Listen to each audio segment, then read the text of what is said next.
There are many different types of siblings out there and different categorization systems for sibling types. We're going to talk about 3 of those today. The first is looking at siblings by biological or legal ties as sort of the foundation for the types. So here we've got 5 different types of siblings. We've got adoptive siblings. Adoptive siblings are linked by legal ties. We've got fictive siblings or voluntary siblings. So those would be siblings who are kind of chosen, right? So somebody who's like a sister. We've got full siblings, and by full siblings, I mean full biologically related siblings. Not that they're any more complete than the fictive or voluntary siblings I just mentioned. And then half siblings. So half siblings share one biological parent. We also have step siblings. So step siblings are linked by marriage.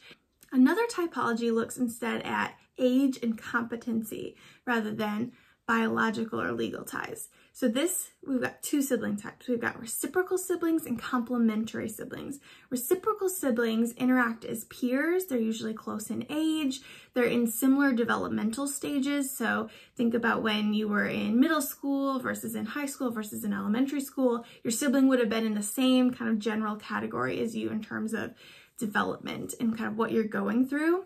And these siblings tend to have more rivalry than the other type of sibling. The other type of siblings called complementary siblings. So these siblings tend to be farther apart in age, for example, 4 or more years, and they're in different developmental stages. So here you might have one sibling in elementary school and one in middle school, one in high school. And so they're sort of dealing with different things, going through different stages of life and challenges. And so there might be a little bit less of that rivalry, because they're competing for different types of attention from their parents, or maybe not competing at all. They may not feel that kind of sense of competition that the reciprocal siblings feel because they sort of have the same needs at the same time.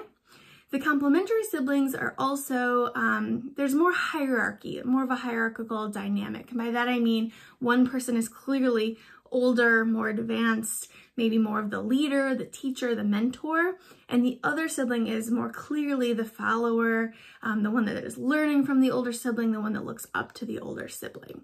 A third way to categorize siblings is by Gould's sibling types. These were created in 1989, so a little bit older now, but still used in the research.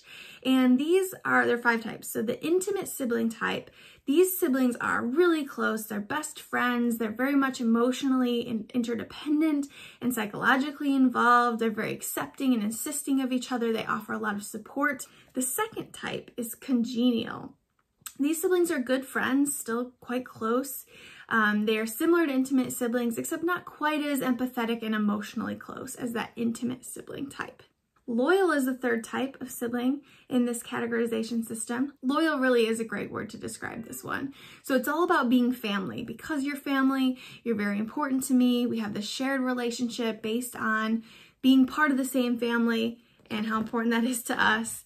And so rather than really kind of personal and emotional and supportive, that connection, it's much more about like, you're my sibling, you're my brother, you're my sister, because we're part of the same family. And that is important to me. So I will be there for you. But maybe we communicate less than some of those closer types of siblings, and we might not be as physically or psychologically close. A fourth type of sibling is apathetic. So these siblings are not so close. They're much more indifferent to each other. Communication is pretty rare and infrequent, and we don't spend a lot of time together if we're apathetic siblings. And then finally, the 5th type is the hostile type of sibling. This goes beyond apathetic, right? It's not just that we don't talk, but we actively don't get along. We don't really want to be around each other. We show high levels of negativity toward each other. And there's very little social support between these 2 siblings in the hostile relationship type. I hope these types were useful in thinking about your own sibling relationships and other sibling relationships that you've observed.